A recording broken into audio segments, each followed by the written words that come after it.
Praise the lord. చేరవచ్చిన మీకు అందరికీ ప్రభువు యేసు కృష్ణ శుభాలు తెలియజేస్తున్నాను. ఈ దినము కొరకు ఏర్పాటు చేయబడిన లేఖన భాగము అపోస్తుల కార్యము 22వ అధ్యాయము 16వ వచనం. కనుక నీవు తడువు చేయుట ఎందుకు, లేచి ఆయన నామమును బట్టి ప్రార్థన చేసి బాప్తిజం పొంది నీ పాపములను కడుగు వేసుకోమని చెప్పాను. Praise the lord. దేవునికి స్తోత్రం. హల్లెలూయా, హల్లెలూయా, హల్లెలూయా, స్తోత్రం. Praise the lord. షాలోమ్, మారనాథ. క్రీస్తునందున్న ప్రియ సహోదరి సహోదరులారా, నా ఆత్మీయ బంధువులారా, ఆయన హెచ్చవలసి ఉన్నది అనేటువంటి కార్యక్రమ వీక్షకులారా, మీ అందరికీ అభినందనలు, ఆత్మీయ శుభాలు తెలియజేస్తున్నాను. మరొక పర్యాయం మీ ముందుకు రావడానికి ప్రభు ఇచ్చినట్టు అవకాశాన్ని బట్టి, నేను రాలేదు, ప్రభు నన్ను రప్పించాడు. నేను మాట్లాడడం లేదు, ప్రభు నన్ను మాట్లాడిస్తున్నాడు. మీరు రాలేదు, మిమ్మల్ని ప్రభు రప్పించాడు. మీరు నేను అనుకోలేదు, కానీ మిమ్మల్ని నన్ను ప్రభు కలిపాడు. వీక్షకులని వక్తని కలిపాడు. దేవునికి స్తోత్రం. హల్లెలూయా. మనల్ని కలిపి నా ద్వారా కొన్ని మాటలు వినిపింపజేసి, తద్వారా మీ జీవితంలో నా జీవితంలో ఏదో పరివర్తన కలుగు చేసి మన శేష జీవితం అంతా నమ్మకస్తులుగా ఉండాలి అనే ఉద్దేశంతో దేవుడు ఇలాంటి ఏర్పాటు చేశాడు అని నేను భావిస్తున్నాను. శాంతి టీవీ అనేటువంటి ఒక ఛానల్ ఏర్పాటు చేసి, శాంతి టీవీ అనే ఛానల్ లేకపోతే ఇటువంటి కార్యక్రమం వచ్చే అవకాశం లేదు, నేను వాక్యం బోధించే అవకాశం లేదు. కాబట్టి శాంతి టీవీ ఛానల్ని బట్టి నేను ప్రభు నామాన్ని మహిమపరుస్తున్నాను. గత 8-9 సంవత్సరాలుగా ఉన్నటువంటి శాంతి టీవీ ఛానల్ బట్టి నేను దేవుని స్తుతిస్తున్నాను. దీని యొక్క ప్రసారాలు నెల్లూరు జిల్లాలో మాత్రమే కాకుండా ప్రకాశం జిల్లాలోను, పక్కన తిరుపతి జిల్లాలోను ఇటు వెళ్తున్నాయి. కొంతమంది చూస్తున్నారు. వారిని బట్టి నేను ప్రభు నామాన్ని మహిమపరుస్తున్నాను. శాంతి టీవీ నెల్లూరు అనేటువంటి ఛానల్ మీరు సబ్స్క్రైబ్ చేసుకోండి. ఇంచుమించు 8,000కు పైగా సబ్స్క్రైబర్స్ ఉన్నటువంటి ఛానల్ బట్టి నేను ప్రభు నామాన్ని మహిమపరుస్తున్నాను. కాబట్టి శాంతి టీవీలో మంచి మంచి దేవజనులు వాక్యాన్ని బోధిస్తున్నారు. వారిని బట్టి నేను ప్రభు నామాన్ని మహిమపరుస్తున్నాను. మంచి మంచి బోధకులు, అనుభవం కలిగిన వాళ్ళు, వాక్య జ్ఞానము కలిగిన వాళ్ళు, వీరందరిని బట్టి నేను ప్రభు నామాన్ని మహిమపరుస్తున్నాను. దేవుని స్తోత్రం. హల్లెలూయా. ఈ శాంతి టీవీ ప్రసంగికులందరిలో కల్లా అల్పుణ్ణి, అయోగ్యుని, అపాత్రుని నేను ఒక్కనే నేను అనుకుంటున్నాను. నేను ఏదేమన్నప్పటికీ ఈ నత్తివాడి నోట్లో ఆయన తన మాటలు అనుగ్రహించి నా చేత మాట్లాడిస్తున్నాడు. అందరూ బట్టి నేను ప్రభు నామాన్ని స్తుతిస్తున్నాను. నేను నిలబడుతున్నాను అంతవరకే, కానీ ఆయన కార్యం జరిగిస్తున్నాడు. దేవుని స్తోత్రం. హల్లెలూయా. రండి, మీ కుటుంబ సభ్యులందరూ, ఒకవేళ లేపండి, ఎవరైనా ఇంకా నిద్రపోతున్నట్టు అట్లుంటే, టైం అయింది, 8 దాటింది. శాంతి టీవీలో బ్రదర్, లేకపోతే సంతోష్ బ్రదర్, సంతోష్ పాస్టర్, లేకపోతే సంతోష్ అంకుల్, లేకపోతే మీ మనవాళ్ళకి సంతోష్ తాతయ్య అని కూడా చెప్పండి, పర్వాలేదు. సంతోష్ తాతయ్య వాక్యం చెప్పబోతున్నాడు, వినాలి అని చెప్పండి. మీ గురించి ఏమైనా చెప్తాడేమో, దేవుడు మీతో వారి ద్వారా ఏమైనా మాట్లాడతాడేమో అన్నట్టుగా వాళ్ళని లేపండి. వాళ్ళు కూడా దేవుని వాక్యం వినేవాడు. చిన్నపిల్లలు కదా, వాళ్ళకి ఎందుకు వాక్యం అనుకోవద్దు. వాళ్ళకి సండే స్కూల్ సరిపోతుందేమో, చిన్నపిల్లలకి అనుకోవద్దు. దేవుని వాక్యం అందరికీ సరిపోయింది. కాబట్టి మీ ఇంట్లో నిద్రపోతున్న వాళ్ళని కొద్దిగా లేపండి. ఇప్పుడు కాదు, కాస్త ముందు నుంచి 7:50 నుంచి లేపడానికి ప్రయత్నం చేయండి. 7:50 నుంచి లేపడానికి ప్రయత్నం చేస్తే మన పిల్లలు 8కో 8:10కో లేచే అవకాశం ఉంది. మన యువతరము లేజీ జనరేషన్గా మారడానికి వీల్లేదు. మంచి యాక్టివ్ జనరేషన్గా ఉండాలి. వాళ్ళు ఉదయాన్నే లేవాలి. రాత్రులు ఎంతసేపు అయినా మేల్కుంటారు వాళ్ళు, కానీ ఉదయం త్వరగా లేవలేని పరిస్థితి. ఎర్లీ టు రైజ్ అనేటువంటి సూత్రాన్ని మీ బిడ్డలకు నేర్పించండి. విదేశాల్లో ఇంచుమించు జనాలందరూ త్వరగా నిద్రపోతారు. త్వరగా నిద్రపోయి ఎర్లీగా లేస్తారు. నాకు కొంతమంది దేవజనులు మెయిల్స్ పెడుతుంటారు. వారు తెల్లవారుజాము సమయంలో 2 గంటలు 2:30 సమయంలో మెయిల్స్ పెడుతుంటారు. నేను ఆశ్చర్యపోతుంటాను. మీరు నిద్రపోరా అంటే, లేదండి, మేము నిద్రపోయాము, ఎర్లీగా నిద్రపోయాము, ఎర్లీగా లేచాము, ఎర్లీ డిన్నర్ చేసాం, ఎర్లీగా పడుకున్నాం, తర్వాత ఎర్లీగా మేము లేచి అప్పుడు ప్రార్థన చేసుకొని తర్వాత మెయిల్స్ పెడుతున్నాము, రిప్లైస్ ఇస్తున్నాము అన్నట్టుగా వాళ్ళు చెప్పారు. దేవుని స్తోత్రం. హల్లెలూయా. మీ కుటుంబ సభ్యులు ఒక్కొక్కరికి ప్రత్యేకమైన వందనాలు. యవన బిడ్డలు ఉన్నట్లయితే వారికి ప్రత్యేకమైన వందనాలు తెలియజేయండి. ఒక మీ స్నేహితుడిగా, మీ సహోదరుడిగా, వారి స్నేహితుడిగా, వారి సహోదరుడిగా ఆత్మీయంగా ఉండడానికి నేను ఎంతగానో ఇష్టపడుతూ ఉన్నాను. కాబట్టి దేవుడు నాకు అనుగ్రహించినటువంటి ఆత్మీయ మిత్రులైన మీ అందరి నిమిత్తం, ఆత్మీయ బంధువులైన మీ అందరి నిమిత్తం నేను ప్రభువుని ఎంతగానో స్తుతిస్తున్నాను. దేవుని స్తోత్రం. హల్లెలూయా. ఈ సమయంలో మనం దేవుని మాటలు విందాం. స్తోత్రం. ఇప్పటికే 4 నిమిషాలు దాటింది, సరిపోతుంది. ఇంతకు మించి ఇంట్రడక్షన్ బాగుండదేమో అనిపిస్తుంది. దేవునికి స్తోత్రం. హల్లెలూయా. ప్రభు కృపను బట్టి అపోస్తుల కార్యములు 22వ అధ్యాయం మనం ధ్యానిస్తూ ఉన్నాం. 4 సువార్తల్లో లాగా, స్టోరీస్ లాగా అంత బాగుండకపోవచ్చు, చదవడానికి అంత ఈజీగా ఉండకపోవచ్చు. అయినప్పటికీ కూడా ఈ హిస్టరీని మనం తెలుసుకోవాల్సినటువంటి అవసరం ఉంది. ఇంచుమించు 30 సంవత్సరాలకు పైగా ఉన్నట్టు చరిత్ర మనం అపోస్తుల కార్యంలో చూస్తున్నాం. కాబట్టి హిస్టారిక్ బుక్, హిస్టరీ ఇంట్రెస్ట్ ఉన్నటువంటి పిల్లలు కొంతమంది ఉంటారు. డేట్స్ గుర్తుపెట్టుకోవడం కొద్దిగా కష్టమైనప్పటికీ కూడా హిస్టరీ ఇంట్రెస్ట్ ఉన్నటువంటి వాళ్ళు ఉంటారు. కొంతమందికి హిస్టరీ అంటే ఇష్టం. అమెరికన్ హిస్టరీ, ఇండియన్ హిస్టరీ, లేకపోతే European history, Asian history, Andhra Pradesh history, ఇలా హిస్టరీ మీద, చరిత్ర మీద ఆసక్తి కలిగిన వారు ఉంటారు. కాబట్టి వారికి ఇది ఒక మంచి పుస్తకం అని చెప్పడంలో ఎటువంటి సందేహం లేదు. అపోస్తుల కార్యములు 22వ అధ్యాయం. యేసు ప్రభు దమస్కు మార్గంలో తనని కలుసుకున్నటువంటి 3 రోజుల క్రితం కలుసుకున్నటువంటి ఆ సౌలును గురించి 4వ రోజు అననీయాతో మాట్లాడి, అననీయా నువ్వు వెళ్ళు. అననీయాని ఎందుకు పంపిస్తున్నాడు? పంపించాల్సిన అవసరమే ఉంది. అననీయా యొక్క అవసరత లేకుండానే ఆటోమేటిక్గా 4వ రోజు అతని 3 రోజుల ప్రార్థన ఫలితంగా అతని కళ్ళు తెరవబడి, అతని కళలోంచి పొరల వంటివి రాలి, అతడు ఆత్మాభిషేకానికి గురి కావడం ఆటోమేటిక్గా కూడా జరగవచ్చు. కానీ దేవుడు ఒక మనిషిని వాడుకున్నాడు. మనిషిని వాడుకున్నాడు అంటే అననీయాని వాడుకున్నాడు అంటే అననీయ గొప్పోడని కాదు దాని అర్థం. గొప్పోళ్ళనే దేవుడు వాడుకుంటాడని కాదు. అలాగని అననీయ చాలా తక్కువ వాడు అని అతన్ని తక్కువ చేసి మనం మాట్లాడటం లేదు. మనకు కొన్నిసార్లు ఎవరు గొప్ప ఎవరు తక్కువ, వాళ్ళే గొప్ప వీళ్ళు తక్కువ అని మనం ఇలా విభజన చేయడం, లేకపోతే ఇలా డిస్క్రిమినేట్ చేయడం మనకు ఒక అలవాటు. ఇలా వివక్షత చూపించడం మనకు ఒక అలవాటు. అన్ని జనుల్లాగా గొప్ప ఎవరు తక్కువ ఎవరు అనేటువంటి తారతమ్యాల్లోకి వెళుతాం. అందరూ సమానమే అనేటి భావనతో ముందుకెళ్దాం. కాబట్టి అపోస్తలుడైన పౌలు కొన్ని సంవత్సరాల తర్వాత అదిగో అతని తల మీద నేనే చేతులు పెట్టింది, అతని కోసం నేనే ప్రార్థన చేసింది, అతనికి స్వస్థత నా ద్వారానే కలిగింది, అతనికి పరిశుద్ధాత్మ అనుభవం నా ద్వారానే కలిగిందని అననీయ అతిశయించినట్లుగా మనకు ఎక్కడ లేదు. తర్వాత అననీయ ప్రస్తావన లేదు. నేను ఎందుకు చెప్తున్నంటే ఇవన్నీ దేవుడు కార్యం జరిగించి ఆ ఇథియోపియాకి వెళ్ళినటువంటి ఆ వ్యక్తికి, ఆ నపుంసకునికి, ఆ కందాకే రాణి కింద పనిచేసినటువంటి ఆ వ్యక్తికి నేనేనండి బాప్తిజం ఇచ్చింది, నేనే సువార్త చెప్పింది, పేతురు పాస్టర్ కాదు, లేదా యోహాను పాస్టర్ కాదు, వీళ్ళెవరు కాదు, నేనే అని ఫిలిప్పు అతిశయించలేదు. అతిశయించడానికి ఏముంది? అతిశయించేవాడు ప్రభువునందే అతిశయించాలి. జ్ఞానమును బట్టి కానీ, బలమును బట్టి కానీ, శౌర్యమును బట్టి కానీ అతిశయించాల్సిన అవసరం లేదు. స్తోత్రం, హల్లెలూయా. కాబట్టి మనం నిన్న ఆలోచించిన విషయం, ప్రభువుకు సాక్షి, the witness for the lord, lord's witness. ప్రభువుకు సాక్షులు కావాలి. సాక్షి అంటున్నప్పుడు అక్షి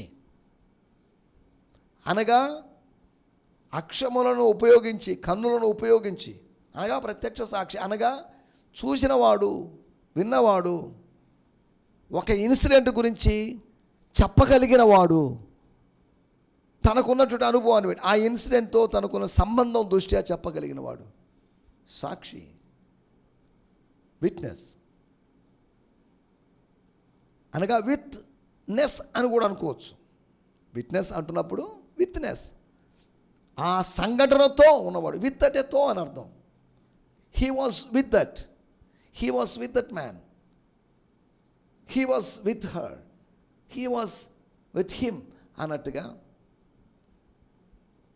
విట్నెస్ అంటున్నప్పుడు మార్టీర్, సాక్షి, ప్రభువుకు సాక్షి. ఎప్పుడు సాక్షి? ఒకటి మన ప్రశ్న. రెండోది ఎక్కడ సాక్షి అనేది మన ప్రశ్న. మూడోది దేని గురించి సాక్షి అనేది ప్రశ్న. నాలుగోది ఎవరి ఎదుట సాక్షి అనేది ప్రశ్న. The 4 questions. When he would be the testimony అయితే విట్నెస్. రెండోది where he would be the witness. మూడోది for what he would be the witness, or for what about. లేదు అంటే about what he would be the witness. నాలుగోది to before whom he's the witness. ఎవరి ఎదుట ఆయన సాక్షి. అనగా ఎవరి ఎదుట అంటే ఎవరికని. To whom he's the witness, to whom Paul was the witness. వీటి గురించి మనం ఆలోచిస్తున్నాం. ప్రభు యొక్క సాక్షి అనే దాని గురించి మనం ఆలోచిస్తూ, ఎవరైనా ఎప్పుడైనా ఎక్కడైనా సాక్షిగా ఉండాలంటే అతనికి ఒక అనుభవం కావాలి. బైబిల్ స్కూల్ అనుభవం అనో లేదా ఇంకా ఏదో అనుభవం అనో కాదు, కానీ వరల్డ్ ఎక్స్పీరియన్స్ గురించి నేను మాట్లాడడం లేదు. పరిశుద్ధాత్మ మీ మీదకు వచ్చినప్పుడు 120 మందికి పైగా ఉన్న ప్రజలను ఉద్దేశించి ప్రభు చెప్పాడు. అప్పుడు 120 మంది కాదు, 500 మంది దాకా ఉన్నారు. వారిని ఉద్దేశించి ప్రభు చెప్తున్న మాటలు. దేవుని స్తోత్రం, హల్లెలూయా. వారు పరిశుద్ధాత్మ అభిషేకం తర్వాత, కారణం ఏంటంటే వాళ్ళు సాక్షులు ఎప్పుడయ్యారంటే పరిశుద్ధాత్ముడు వారికి వాక్శక్తిని అనుగ్రహించి అన్ని భాషలు మాట్లాడుతారని సాక్షులు కావాలి, లేకపోతే కాదని కాదు నా మాటల యొక్క ఉద్దేశం. అన్య భాషలు మాట్లాడడానికి, కొత్త భాషలు మాట్లాడడానికి శక్తినిచ్చిన వాడు కొత్త ప్రదేశాలకు వెళ్ళడానికి, కొత్త వ్యక్తులను కలుసుకోవడానికి సహాయం చేస్తాడు. దేవుని స్తోత్రం, హల్లెలూయా. ఆత్మాభిషేకము, ఆత్మ నింపుదల ఫలితంగా మనం ఆయన సాక్షులమయ్యాం. రెండోది ఎక్కడ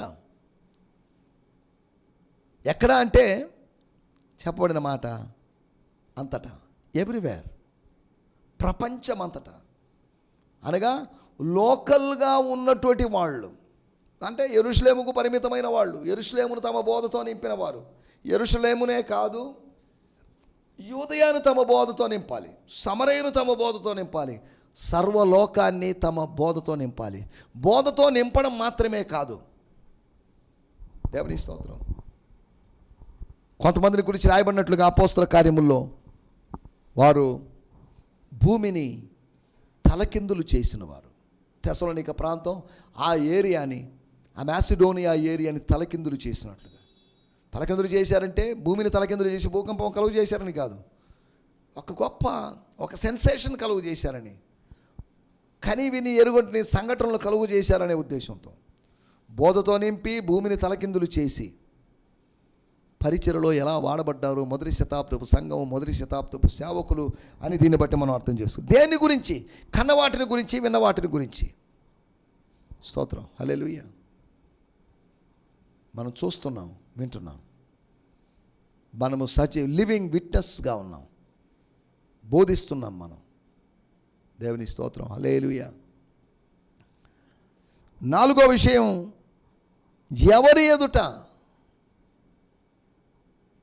మనుషుల ఎదుట అన్నప్పుడు అన్ని జనుల ఎదుట, రాజుల ఎదుట, ఇశ్రాయేలు ఎదుట అని చెప్పబడిన మాటలు మనం చూసుకున్నాం.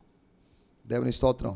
నిన్నటి ఎపిసోడ్లో వీటి గురించి మనం మాట్లాడుకున్నాం, మనకు సమయం లేదు కనుక రండి, మనం ఈ దినము కొరకై ఏర్పాటు చేయబడిన లేఖన భాగం. ఇలా చెప్పినప్పుడు మీ ఉదయకాల వ్యక్తిగతమైనటువంటి మార్నింగ్ మెడిటేషన్, ఆత్మీయ ఉదయకాలపు అల్పాహారాన్ని మీరు భుజించారని నేను భావిస్తున్నాను. స్పిరిచువల్ బ్రేక్ఫాస్ట్ మీరు తిన్నారని భావిస్తున్నాను, అనగా ఉదయకాలపు ధ్యానం ముగించారని నేను భావిస్తున్నాను. దేవుని స్తోత్రం. అలాగైతే మీకు ఇది సెకండ్ బ్రేక్ఫాస్ట్, మీ పర్సనల్ బ్రేక్ఫాస్ట్. ఇప్పుడు నాతో కలిసి మనందరం కలిసి చేయబోతున్నటువంటి స్పిరిచువల్ బ్రేక్ఫాస్ట్కి మిమ్మల్ని ప్రేమపూర్వకంగా ఆహ్వానిస్తున్నాం. దేవుని స్తోత్రం. మన ధ్యానం నిమిత్తమై అపోస్తుల కార్యములు 22వ అధ్యాయము 16వ వచనం. కనుక సో నీవు తడవు చేయుట ఎందుకు? లేచి, అనగా ప్రభువు నామమును బట్టి, యేసు నామమును బట్టి ప్రార్థన చేసి బాప్తిస్మము పొంది నీ పాపములను కడిగి వేసుకోండి సహోదరుడు సౌలు గారు అని అననీయా గారు చెప్పినట్టు మాటను మనం చూస్తున్నాం. వాడుక భాషలో కూడా మనం చదువుకుందాం. దానికి ముందుగా నేను బ్రియాన్ సిమ్మన్స్ గారి తర్జుమాలోంచి 16వ వచనం చదువుతున్నాను. స్తోత్రం. So now what are you waiting for? Get up, be baptized and wash away your sins as you call upon his name. స్తోత్రం, హల్లెలూయా. వాడుక భాషలో చదువుకుందాం. స్తోత్రం. ఇంకా ఎందుకు చూస్తున్నావు? లే,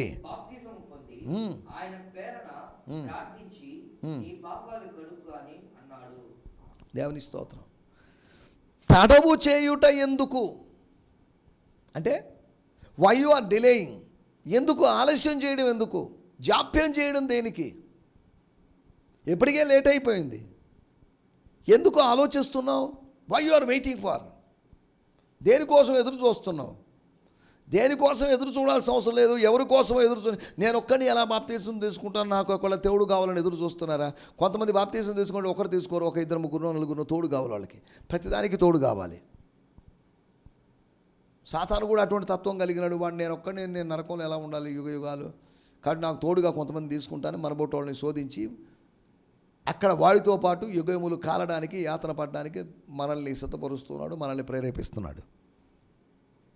నీవు తడవు చేయుట ఎందుకు? ఇంగ్లీష్లో why you are waiting for, ఎందుకండి ఇంకా వెయిటింగ్ అయింది?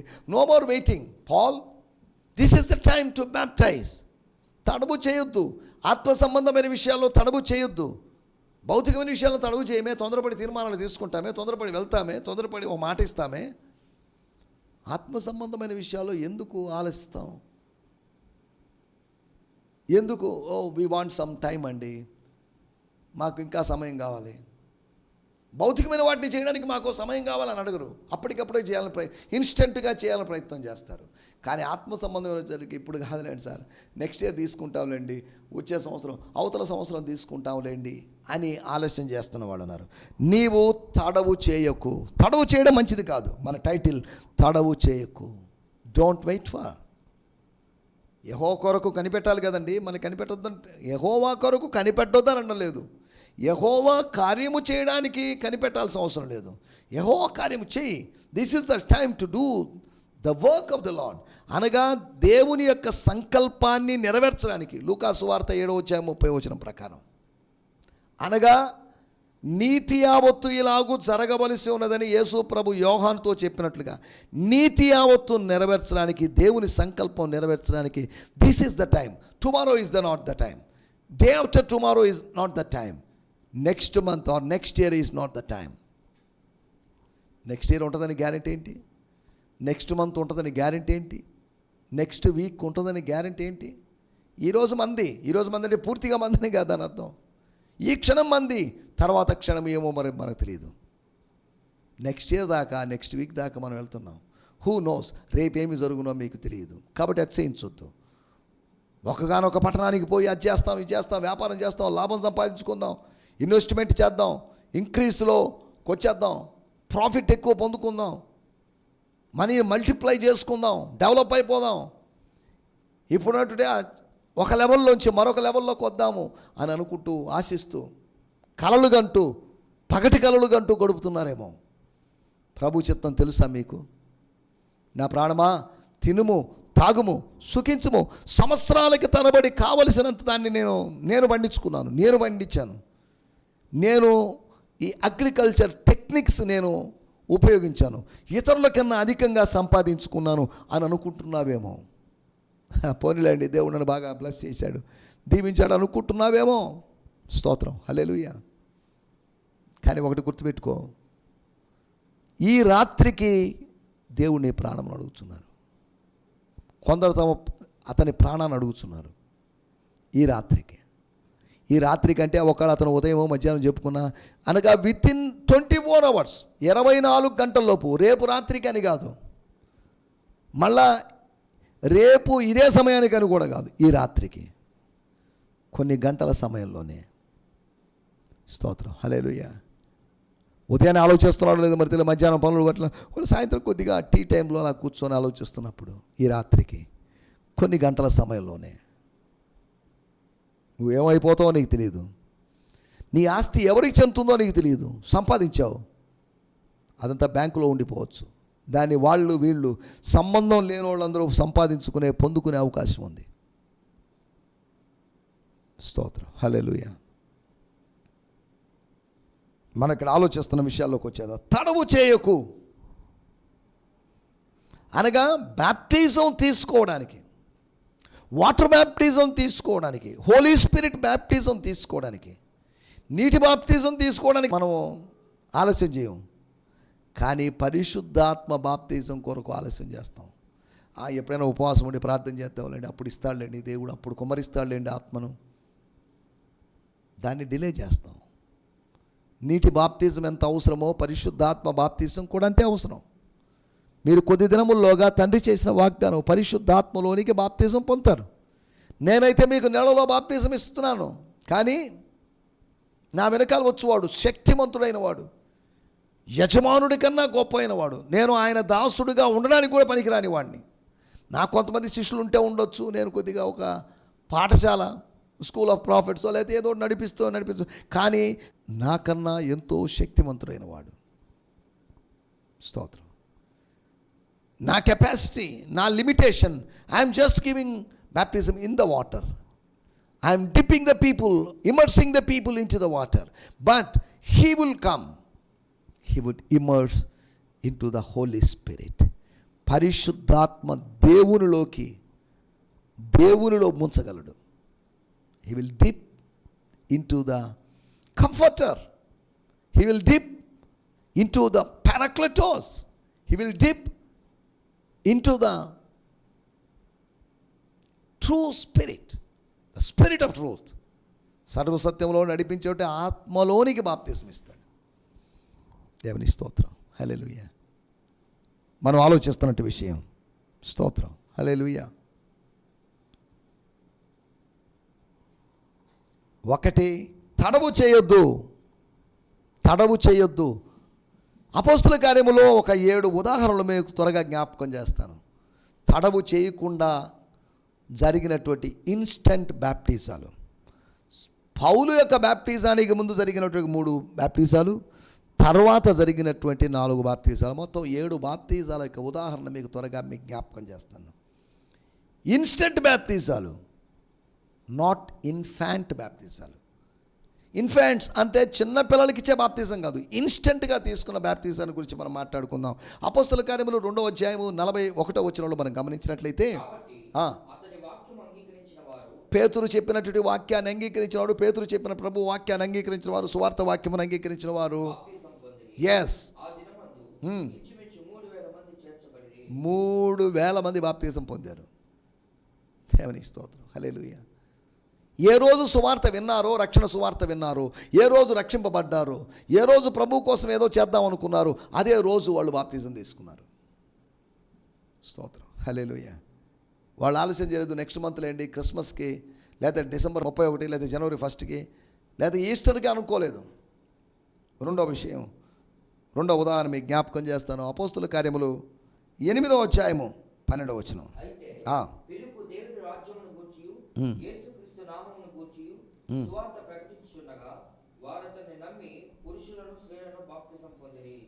ఫిలిప్పు ప్రకటించాడు. అపోస్తులు ఎవరు చొరబడినటువంటి, వెళ్ళనటువంటి ఒక కొత్త ప్రదేశానికి ఫిలిప్పు వెళ్ళి, ఒక్క యేసు ప్రభు కొన్ని సంవత్సరాల క్రితం వెళ్ళినటువంటి అదే అడుగు జాడల్లో నడుస్తూ వచ్చినటువంటి ఫిలిప్పు అక్కడ వాళ్ళకి బాప్తిసం ఇచ్చాడు. వాళ్ళు కూడా ఆలస్యంగా 1 సంవత్సరం తర్వాత, 2 సంవత్సరాల తర్వాత, కొంతమంది అంటారు బాప్తిజం వాక్యం బోధించిన తర్వాత క్లాసులు తీసుకోవాలి. ఒక గ్రూప్ దగ్గరికి వెళ్తే వాళ్ళు వెంటనే బాప్తిజం ఇవ్వరట. వాళ్ళు 4 సంవత్సరాలు బైబిల్ స్టడీస్ ఇచ్చిన తర్వాతే బాప్టిజాలు ఇస్తారట. బైబిల్లో 4 సంవత్సరాలు అనేటు రూల్ ఏం లేదు. రెండవ ఉదాహరణ, సమరయులు వాళ్ళు బాప్తిజం తీసుకున్నారు, వెంటనే బాప్తిజం తీసుకున్నారు. ఇన్స్టెంట్ బాప్తిజం, నాట్ ఇన్ఫాంట్. మూడో విషయము, అపోస్తల కార్యములు 8వ అధ్యాయము 36, 37, 38 వచనాలు, 36, 38 కలిసి ఉన్నాయి. అక్కడ ఒక నపుంసకుడిని చూస్తున్నాం, మనకందరికీ తెలిసిన విషయమే.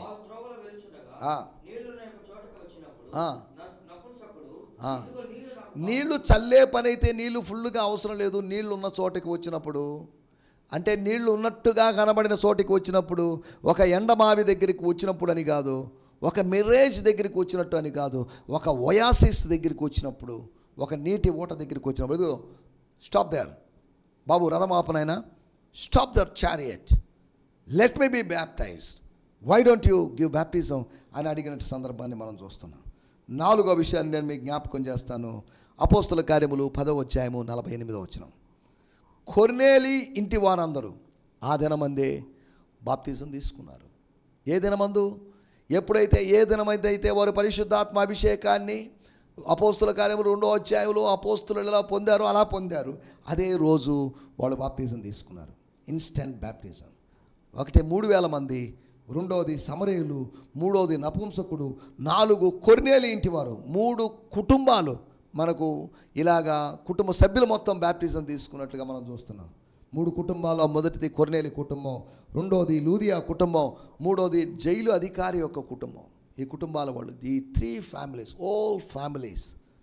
ఎంతమంది సభ్యులు ఉన్నారో మరి 5 మందో 6 మందో 10 మందో ఎంతమంది మనకు తెలియదు. 5వదిగా మనం గమనిస్తే అపోస్తలుల కార్యములు 16వ అధ్యాయము 15వ వచనంలో మనం గమనిస్తే, ఎస్ ఎస్ చాలండి సార్, ఆమెయు ఆమె ఇంటి వారు బాప్తిజం పొందినప్పుడు. స్తోత్రం. పౌలు గారు ఆసియా ఖండము దాటి ఐరోపా ఖండములో ఫిలిప్పీ పట్టణములో సువార్త ప్రకటిస్తున్నప్పుడు, నదీ తీరములో సువార్త ప్రకటిస్తున్నప్పుడు, అప్పుడు ఆమె విని వారి కుటుంబ సభ్యులను తీసుకొచ్చి, వారు ఆమె కుటుంబ సభ్యులు, లేకపోతే ఆమె కుటుంబ సభ్యులు బాప్తిజం తీసుకున్న ఇన్సిడెంట్. అపోస్తల కార్యములు 16వ అధ్యాయం 33వ వచనంలో ఆ జైలు అధికారి విషయంలో జరిగింది అది. ఆ రాత్రికి రాత్రే 16వ అధ్యాయం 33వ వచనంలో మనం గమనించాం. రాత్రి ఆ గడియలోనే అతడు వారిని తీసుకుని వచ్చి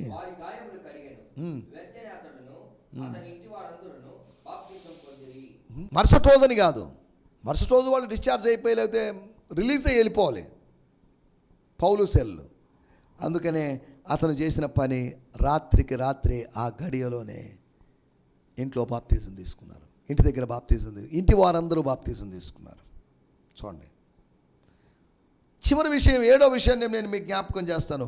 అపోస్తల కార్యములు 19వ అధ్యాయము 5వ వచనం. దేవుని స్తోత్రం, హల్లెలూయా. పౌలును కలుసుకున్న తర్వాత పౌలు ప్రశ్నకు సమాధానం చెప్పలేని పరిస్థితులు, సరైన ప్రత్యుత్తరం ఇవ్వలేని పరిస్థితుల్లో, మీరు పరిశుద్ధాత్మను ఎందుకు పొందలేదు? సార్ మాకు తెలియదు సార్, మాకు ఎవరు చెప్పలేదు సార్ అని అన్నప్పుడు, సువార్తను చెప్పుకుంటూ ఉపదేశపు స్థాయిలో కూడా రాని సంఘంగా ఆ సంఘం కనిపిస్తుందని అర్థం చేసుకోవచ్చు. ఈ 7 ఉదాహరణలు తడవు చేయకుండా జరిగిన సంఘటనలు. బాప్తిజముకు తడవు చేయలేదు. ఇంకా ఎవరైనా బాప్తిజం తీసుకొని వారు ఉంటే దయచేసి వచ్చే ఆదివారమే మీ సంఘ కాపరి దగ్గరికి వెళ్ళి, అయ్యా పాస్టర్ గారు మాకు బాప్తిజం ఇవ్వండి సార్ అని అడగండి, తప్పేం లేదు. మీ స్థానిక సంఘ కాపరి ద్వారా బాప్తిజం తీసుకొని ఆత్మలో ఎదుగుతూ ముందుకు సాగండి. ఆ 3000 మంది, లేకపోతే సమరయులు, నపుంసకుడు, కొర్నేలి ఇంటివారు, లూదియా ఇంటివారు, జైలు అధికారి ఇంటివారు, అంతేకాకుండా ఏపీసీలు, వాళ్ళందరూ బాప్తిజం తీసుకున్నట్టుగా ఇలా దైవ చిత్తాన్ని, దేవుని యొక్క నీతిని నెరవేరుస్తూ ముందుకు సాగడానికి ప్రభు మనందరికీ కృపను అనుగ్రహించునుగాక. ఆమేన్. హల్లెలూయా. మీ అందరికీ వందనాలు. ఈ సందేశము మీకు ఆశీర్వాదకరంగా ఉందని నమ్ముచున్నాము. ప్రార్థన అవసరతల కొరకు మమ్మల్ని సంప్రదించవలసిన మా చిరునామా గిద్యోన్ మిషన్ చర్చ్, 6వ వీధి, శాంతినగర్, నెల్లూరు 4, ఆంధ్రప్రదేశ్. పిన్ 524004.